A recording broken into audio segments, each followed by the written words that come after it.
about some conceptual problems of chapter AC. आज आप कुछ conceptual problems करेंगे अल्टरनेटिंग करंट को लेकर, उससे आपका ये चैप्टर और ज्यादा क्लियर हो जाएगा।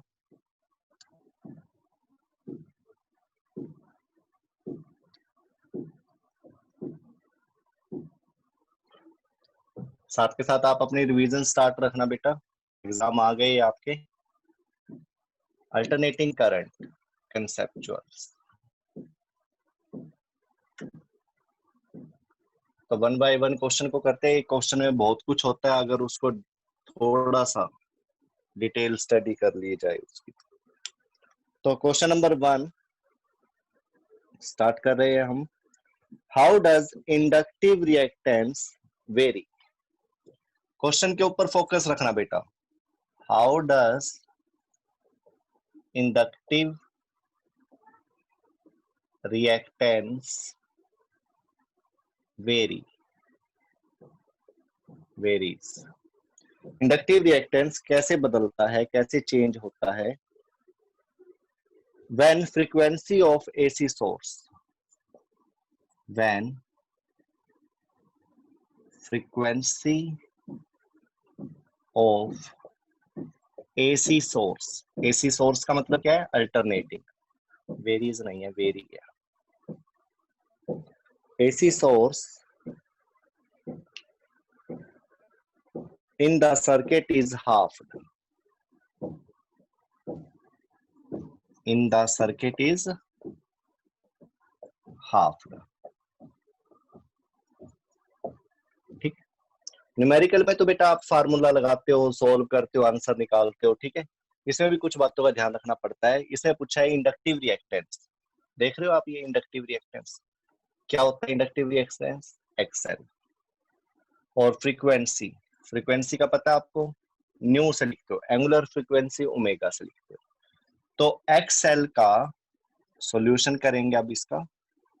इंडक्टिव रिएक्टेंस फ्रीक्वेंसी के साथ कैसे रिलेट करती है, पहले तो वो पता होना चाहिए, फिर हाफ ट्रिपल इसका पता करेंगे।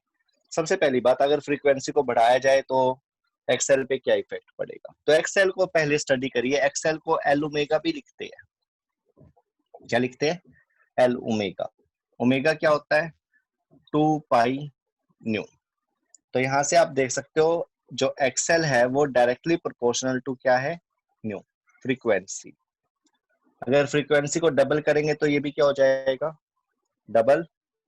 हाफ करेंगे तो हाफ। मतलब इसके इंक्रीज होने से इंक्रीज होता है, डिक्रीज होने से डिक्रीज। एक तो ये चीज पता होनी चाहिए आपको, लेकिन क्योंकि उसने क्वेश्चन में क्या कहा है? हाफ्ड, आधी हो जाएगी, तो कई बच्चे लिख देंगे कि सर ये कम हो जाएगी। एक्सेल भी क्या हो जाएगा? कम हो जाएगा। हाफ्ड का है, ठीक है, हाफ्ड का मतलब डिक्रीज हो रही है। तो अगर डिक्रीज इंक्रीज में आंसर दे रखा है तो क्वेश्चन दे रखा है तो आप डिक्रीज इंक्रीज में दोगे। लेकिन अगर हाफ, डबल, ट्रिपल ऐसे दे रखा है तो क्या करेंगे? आप इसको इसी तरह से हाफ वगैरह वगैरह करके करोगे। फुल अगर आपको एक्सप्रेशन चाहिए तो वो मैं करके दिखा देता हूं आपको। XL is equal to L 2 pi nu, इसको बोल दीजिए case first, equation first.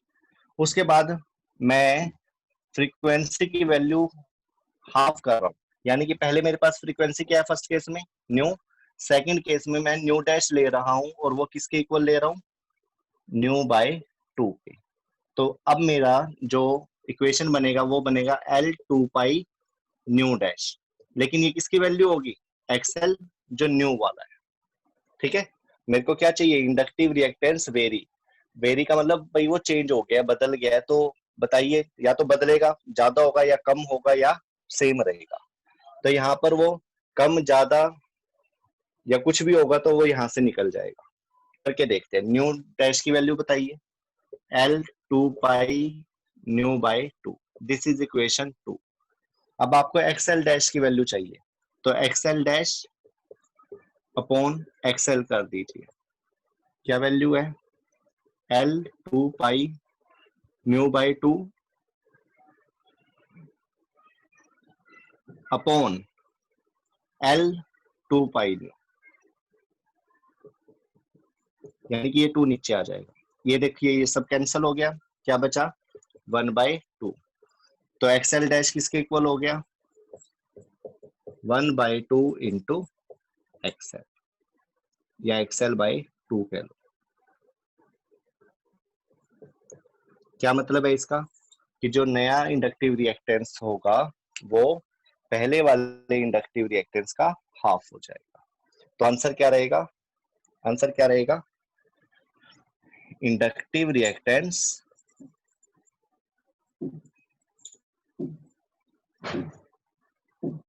Is half, also half कह सकते हो,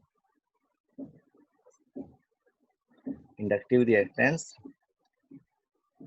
is also या will also half, will also half। ठीक है। दूसरी बात, अगर इसी में आपको मैंने ग्राफ भी बताया था, फ्रीक्वेंसी के साथ अगर इसका ग्राफ लेना पड़ जाए तो क्या लेंगे, ये देखिए एक्सएल, इसी क्वेश्चन को मैं आगे बढ़ा रहा हूँ ग्राफिकल मैनर से। एक्सएल और फ्रीक्वेंसी के आपस में डायरेक्टली प्रोपोर्शनल है, तो इसका ग्राफ कैसा बनेगा, स्ट्रेट इंक्लाइन लाइन। क्या बनेगा, स्ट्रेट इंक्लाइन लाइन। ठीक है, एनी डाउट, एनी प्रॉब्लम, कोई प्रॉब्लम तो नहीं है इसमें, ठीक है। चलो एक चीज और, अगर इंडक्टर एक्सएल की वैल्यू ज्यादा होगी तो वीएल की वैल्यू भी क्या होगी, ज्यादा होगी। क्यों, क्योंकि वीएल क्या होता है, आई इंटू एक्सएल, ओम्स लॉ से, मतलब इंडक्टर की वोल्टेज क्या होगी, वो भी इंक्रीज हो जाएगी। ठीक है, इस चीज का ध्यान रखना अगर एक्सएल ज्यादा होगा। आगे आने वाले है ये सारी चीजें, ये छोटे छोटे फार्मूले है ना, इनके ऊपर कंसेप्चुअल बनते हैं।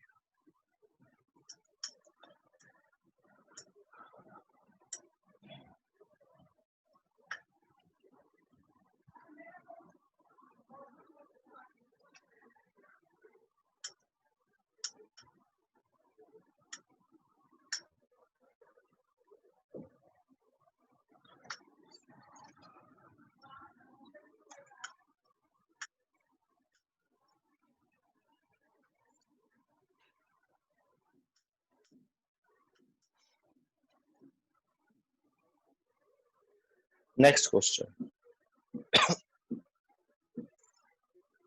In a series LCR circuit,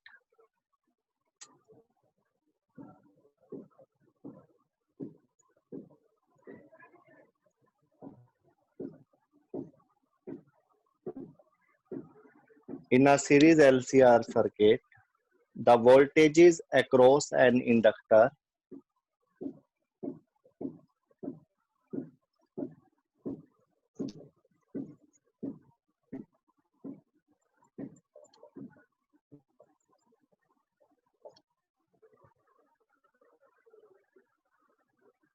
a capacitor and a resistor, तीनों में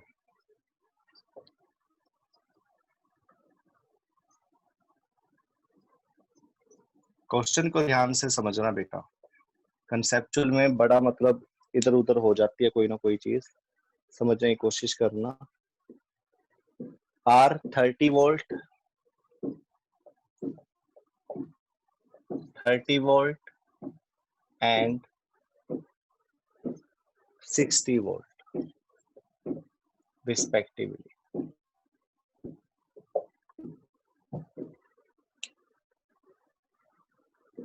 What is the phase difference between the, क्या निकालना है, what is the phase difference between the applied voltage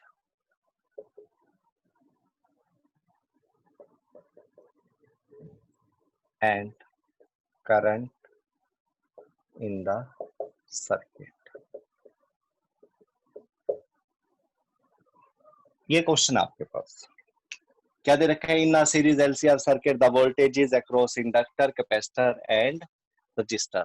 voltage given है, सॉल्यूशन करेंगे, क्या क्या गिवन है, वीएल, वीसी और खुद वीआर, तीनों वोल्टेजेस गिवन है। ये कितनी है 30 वोल्ट, ये कितनी है 30 volt, and this one gives the value, given value is 60 volt.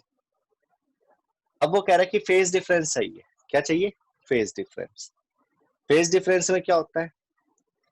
Formula पता आपको, टेंजेंट फाई, इंपीडेंस लेते थे, इंपीडेंस के बाद फाई रिजल्टेंट होता था, है ना, टेंजेंट फाई।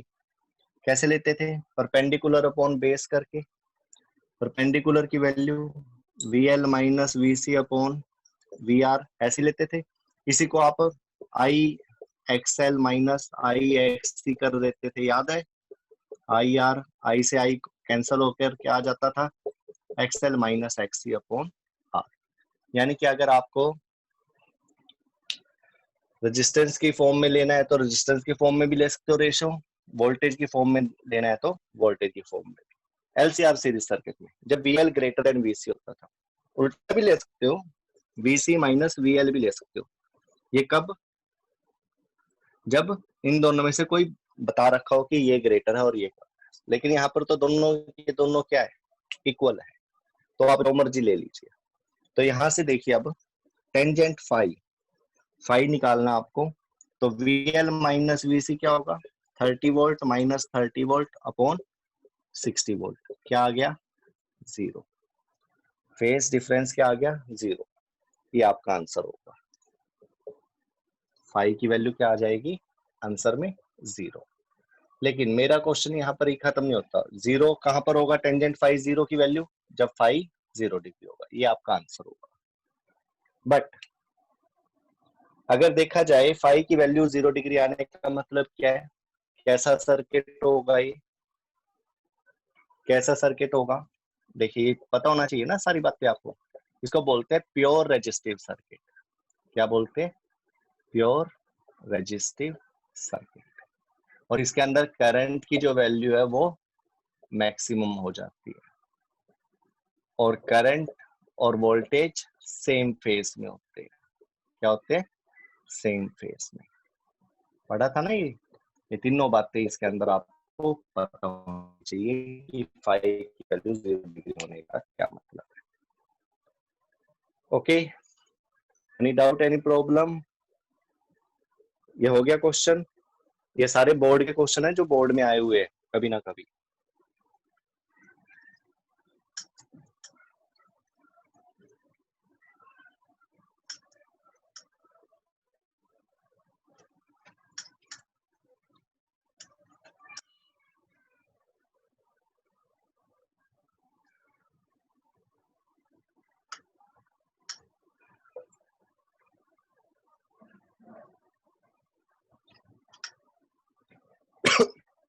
इनके ऊपर ज्यादा फोर्स इसलिए करा जा रहा है ताकि इनका रिवीजन नहीं हुआ अभी तक। पहले सभी चैप्टर के आपके टेस्ट हो चुके हैं। Next question, an electrical element x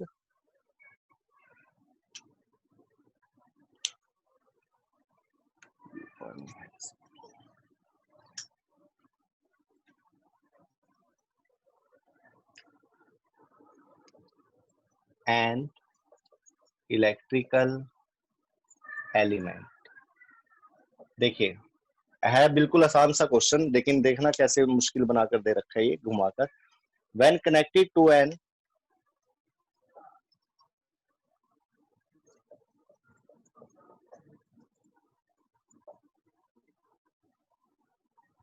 when connected to an alternating voltage source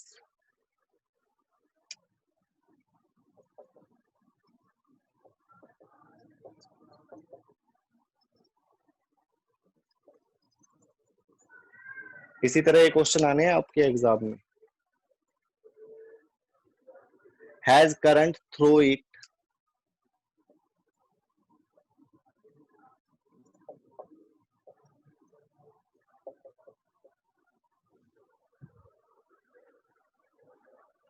leading the voltage by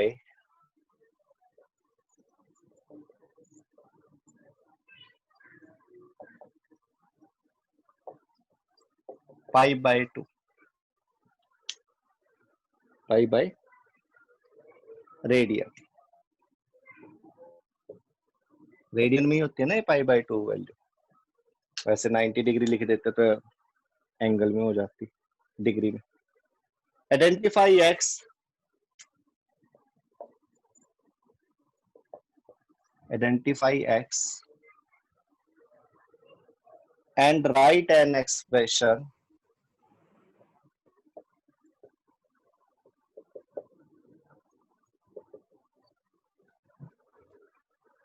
for the reactance।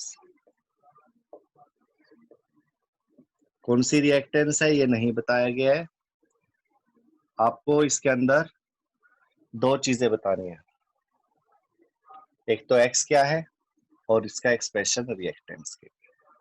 देखिए क्या है question. An electric element x when connected to an alternating voltage source has current through it leading the voltage by pi by 2।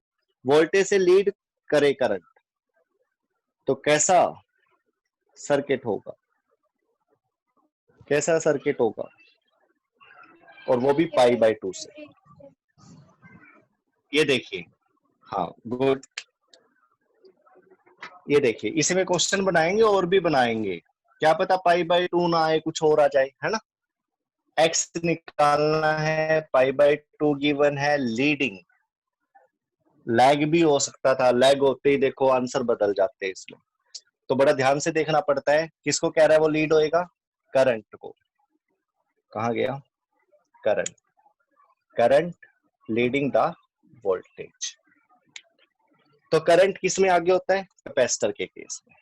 Solution कैसा होगा ये, capacitor dominating, dominating circuit, ठीक है। Pi by 2 है तो आप बोलेंगे pure capacitive circuit, pure capacitive circuit, ठीक है, प्योर कैपेसिटिव सर्किट। और क्या पूछा हुआ है, right an expression for the reactance. अब प्योर कैपेसिटिव सर्किट है तो उसके लिए रिएक्टेंस कैसे निकालते हैं, एक्ससी। एक्ससी का फार्मूला क्या होता है, 1/c ओमेगा, और 1/c ओमेगा को क्या लिखते हैं, 2 पाई न्यू या एफ, मतलब मर्जी आपकी है। तो दो टाइप से आपको मार्क्स मिलेंगे इसमें, एक यहां से और एक यहां से। देखो एक्सप्रेशन पूछने का भी तरीका है, डायरेक्ट नहीं पूछा कैपेसिटिव रिएक्टेंस, जिसको पता होगा एक्स का वही दे सकता आंसर, ठीक है। चलो इसी के अंदर पाई बाय 2 की बजाय, यानी कि 90 डिग्री की बजाय 60 डिग्री होता तो तब क्या होता, तब क्या होता, आंसर बताइए।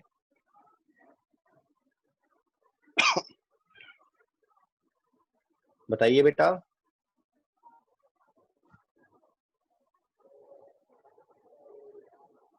90 डिग्री की बजाय 60 डिग्री होता तो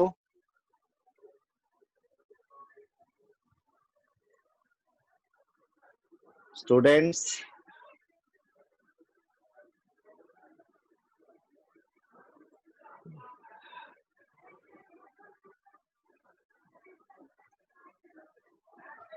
बता सकता है कोई, चलो मैं ही बता देता हूँ। 60 डिग्री होता तब भी ये क्या होता, कैपेसिटर डोमिनेटिंग सर्किट ही होता, और इसमें आप प्योर वर्ड हटा देते, ठीक है, बाकी सारा आंसर से, ठीक है। 0 डिग्री से ऊपर 1 डिग्री से लेकर 89 डिग्री तक कुछ भी हो सकता है, यहाँ पे सेम ही आंसर रहेगा, बस प्योर वर्ड हट जाएगा, ठीक है। कैपेसिटर डोमिनेटिंग सर्किट, बाकी सब यही रहेगा। दूसरी बात, यहाँ पर लैग भी हो सकता था, लैग होते ही क्या होगा, लैग बिहाइंड द वोल्टेज, तो ये इंडक्टिव के लिए बन जाएगा।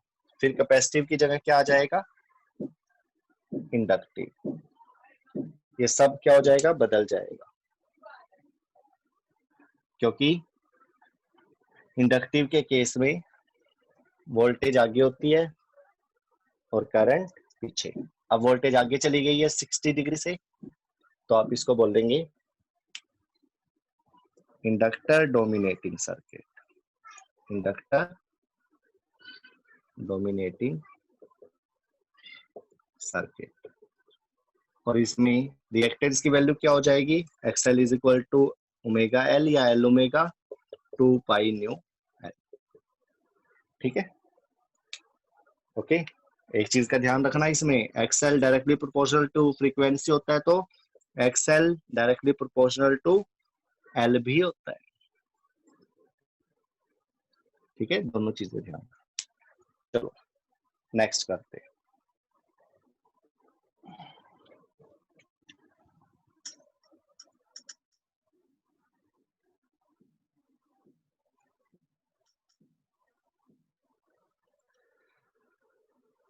Next question, in a series LCR circuit,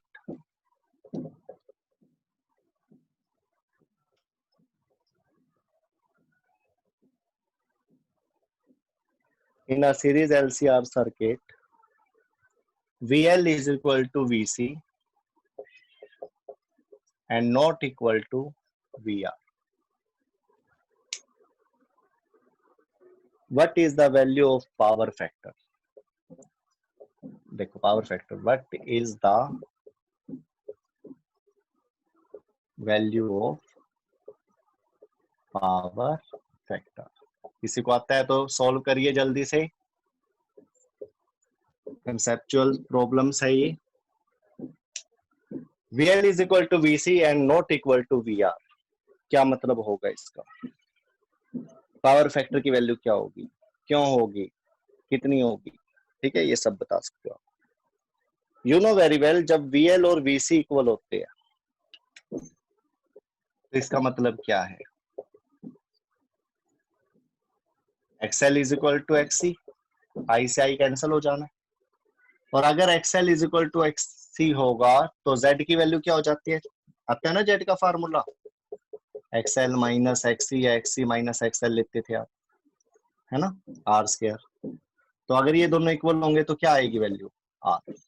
तो इम्पीडेंस, एलसीआर सर्किट का जो इम्पीडेंस था यानी कि रेजिस्टेंस था, वो क्या हो जाएगा? आर के इक्वल रेजिस्टेंस। और प्योर रेजिस्टिव सर्किट का काम करेगा ये, क्या करेगा? प्योर रेजिस्टिव सर्किट होगा ये इस कंडीशन में, VL is equal to VC। आपने पहले भी करा था इसको, लेकिन अब पावर फैक्टर पूछा हुआ है। क्या पूछा हुआ है? Power factor. देखो कितने सारे क्वेश्चन बन जाते हैं इसमें। पावर फैक्टर क्या होता है? पावर फैक्टर की वैल्यू क्या होगी? पावर फैक्टर क्या होता है? Cos phi. क्या होता है? Cos phi. इसकी वैल्यू क्या हो जाएगी? 1। ठीक है, कैसे कैसे निकालते हैं power factor? R upon Z करके कर लो यहाँ पे, क्योंकि R और Z इक्वल है तो क्या आ जाएगी वैल्यू? 1। ठीक है, पढ़ा भी था ये आपने। इंडक्टर और कैपेसिटर के केस में पावर फैक्टर की वैल्यू क्या होती है? नोट कर लो, cos phi in case of pure inductive circuit क्या होती है? 0। और cos phi in pure capacitive circuit, इस केस में भी क्या होता है? cos phi 0। तो ये दोनों चीजें आपको पता होनी चाहिए। ठीक है, cos phi 0। Next,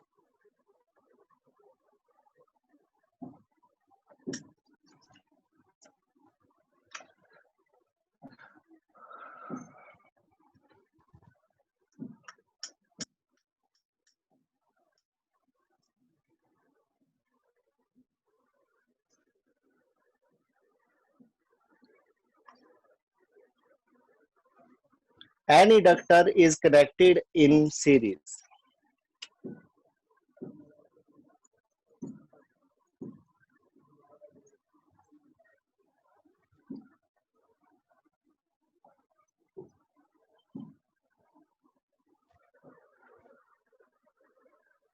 with the bulb to an AC source.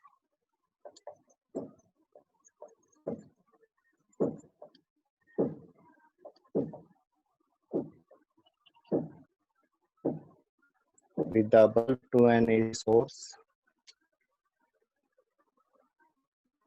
what happens to brightness of bulb?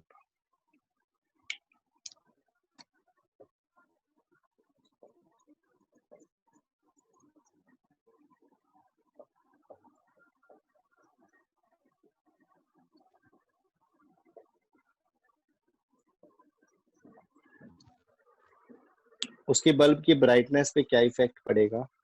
When number of turns in the inductor is reduced.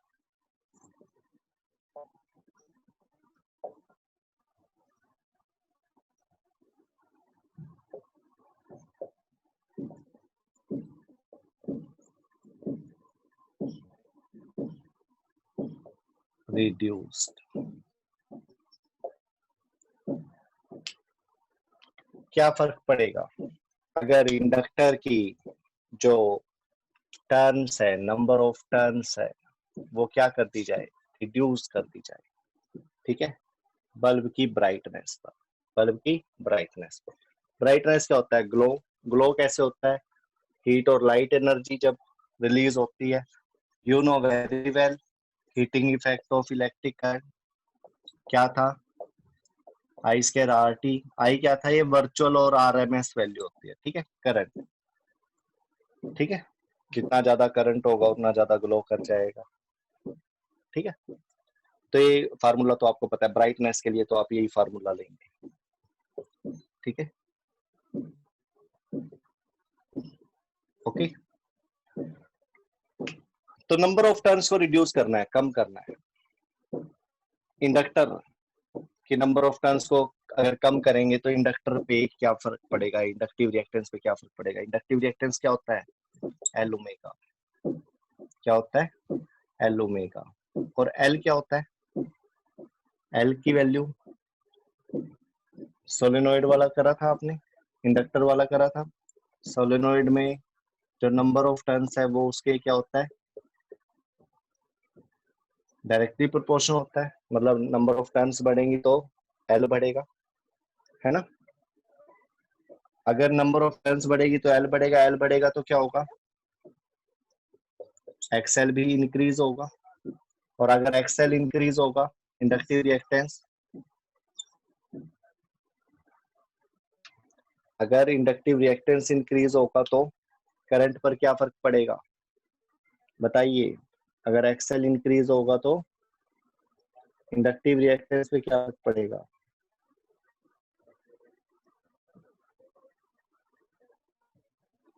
XL भी बढ़ जाएगा। ठीक है, बात आ जाती है कि अगर रेजिस्टेंस, एक्सएल क्या है? एक रेजिस्टेंस ही तो है। रेजिस्टेंस बढ़ेगा तो करंट पर क्या फर्क पड़ेगा? करंट कम हो जाएगा। ओ, करंट बिल्कुल। हम ठीक है, ये कम हो रहा है, ये भी कम होगा। ठीक है, एल डिक्रीज हो रहा है, डिक्रीज हो रहे हैं ना ये, एन डिक्रीज, एल डिक्रीज, तो आई क्या हो जाएगा? इंक्रीज। और अगर आई इंक्रीज होगा तो एच क्या हो जाएगा? इंक्रीज हो जाएगा। सॉरी, ये प्रोपोर्शन में ना लगाओ, इसको इनवर्सली में चला जाएगा। ये यहाँ के बाद, इसके बाद इनवर्सली में चला जाएगा।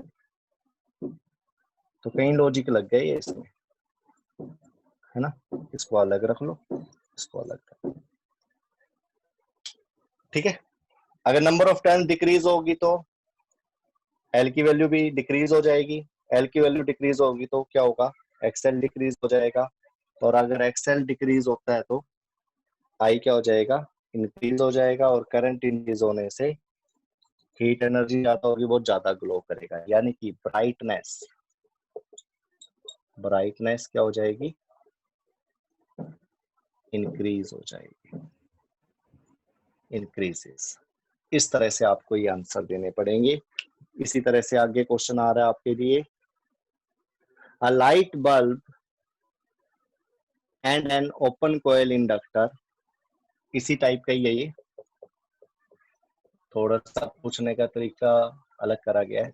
अ light bulb and an open and an open coil inductor.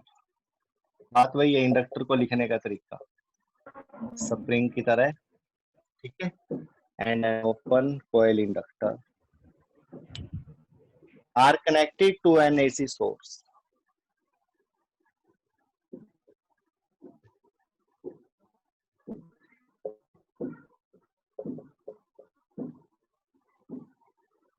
इसी AC सोर्स के साथ ये कनेक्ट कर दिया. What happens to brightness of bulb when an iron rod is inserted into the inductor? What happens to the brightness of bulb if a iron rod is inserted in the inductor. You know inductor कैसा होता है इस type का. इसमें क्या कह रहा है वो, आयरन रोड को इंसर्ट कर दिया. इसको इंसर्ट कर दिया आयरन रोड को. तो क्या फर्क पड़ेगा. पहले नंबर ऑफ टर्न्स को रिड्यूस करा था, अब आयरन रोड को इसके अंदर डाल दिया. आयरन रोड को अगर इसके अंदर डालते हैं तो क्या फर्क पड़ेगा, बता सकता है कोई.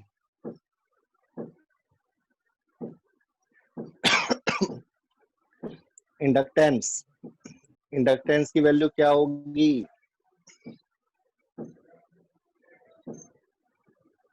अगर आयरन रोड को इंडक्टर के अंदर डालेंगे तो क्या फर्क पड़ेगा बेटा, बताइए. एल इंक्रीज होगा या डिक्रीज. एल के फार्मूले पढ़े थे ना आपने, उसमें म्यू नोट भी आता था.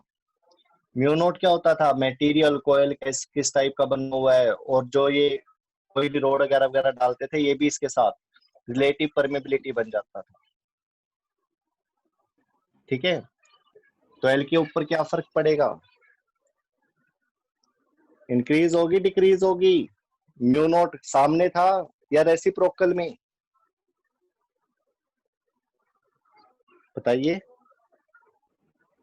सामने था ना. हाँ, तो डायरेक्टली प्रोपोर्शनल था, तो एल इंक्रीज हो जाएगा इसका. एल इंक्रीज होगा तो एक्सएल भी क्या होगा, एक्सएल एल होगा, वो भी इंक्रीज हो जाएगा. तो इसका एक तरह से इम्पीडेंस या इसका रेजिस्टेंस क्या होगा, चलो वो भी क्या हो गया, इंक्रीज हो गया. ठीक है. तो करंट क्या होगा, अगर एक्सएल इंक्रीज होगा तो करंट क्या होगा, डिक्रीज. हीट एनर्जी क्या होगी, डिक्रीज. ब्राइटनेस क्या होगी, लेस, डिक्रीज. ब्राइटनेस क्या हो जाएगी, डिक्रीजेस. इस तरह से. ठीक है. था इसी टाइप का. इसमें कोयल को इंक्रीज भी करा जा सकता है, डिक्रीज भी करा जा सकता है. इसके अंदर रोड था. ठीक है. रोड को डाला जा सकता है, इंसर्ट करे, तभी ये बोला गया था एन ओपन कोयल इंडक्टर, ताकि रोड को अंदर डाल सके, इंसर्ट कर सके. अदरवाइज और कोई इसका वो नहीं था इंटेंशन. ठीक है.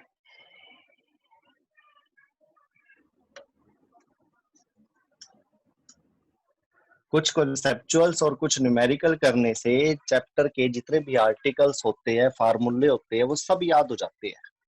याद रखना इस चीज को. अगर आप सिर्फ आर्टिकल कर रहे हो तो वो भी गलत ही है.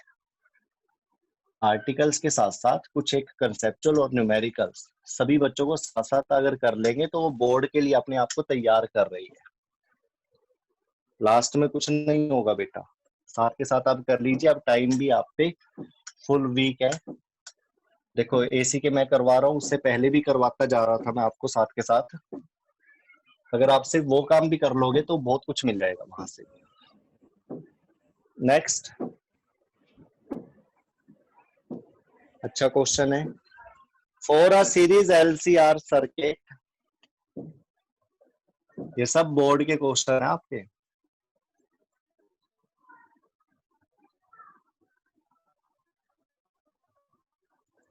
For a series LCR circuit connected to an AC source,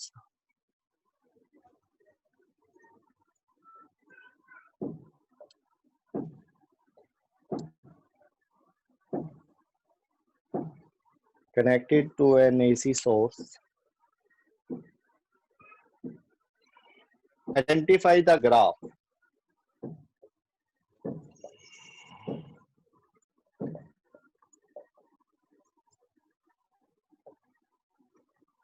Identify the graph that corresponding to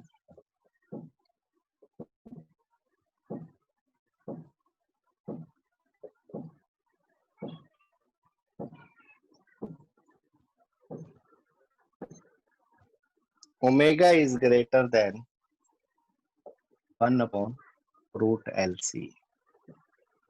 LC से give reason, साथ में रीजन भी दीजिए। ठीक है, पहले तो ग्राफ बना देता हूँ मैं आपके लिए, 2 ग्राफ बना देता हूँ यहाँ पर।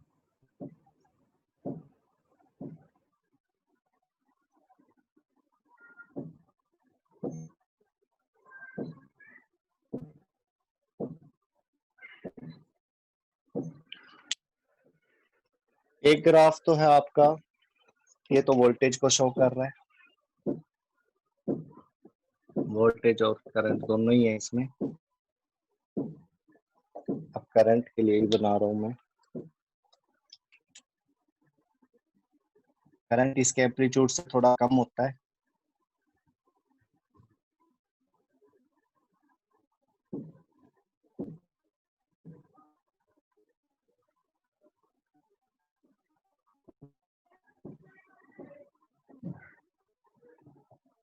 ठीक है, इधर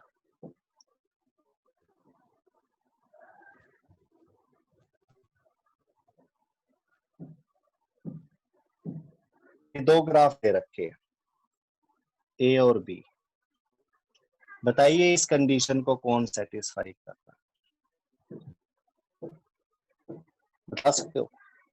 वही चीज है जो आपने पहले पढ़ रखी है। थोड़ा सा घुमा देते हैं क्वेश्चंस को। ओमेगा क्या है? Angular frequency greater than 1 upon root LC.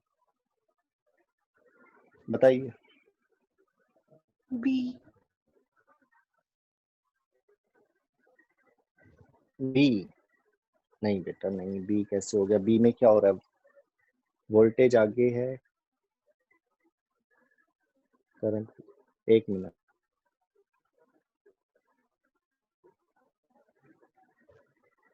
इसमें क्या है? करंट पीछे है, ये करंट को शो कर रहा है, और ये इधर ये करंट को शो कर रहा है। यहाँ पे करंट लैग बिहाइंड है और वोल्टेज क्या बेटा? लीड कर रहा है। तो ये कौन सा होगा? ये कैपेसिटर के लिए होगा। 1 मिनट, करंट पीछे वोल्टेज आगे, नहीं इंडक्टर के लिए होगा ये, है ना? और ये किसके लिए होगा? वोल्टेज 0 है तो करंट की वैल्यू मैक्सिमम है, करंट आगे चल रहा है, वोल्टेज पीछे। ये किसके लिए होगा? कैपेसिटर के लिए, प्योर कैपेसिटिव सर्किट। और ये प्योर इंडक्टिव सर्किट के लिए होगा। अभी आपको ये बताना है कि इसमें ये कैपेसिटिव के लिए है या इंडक्टिव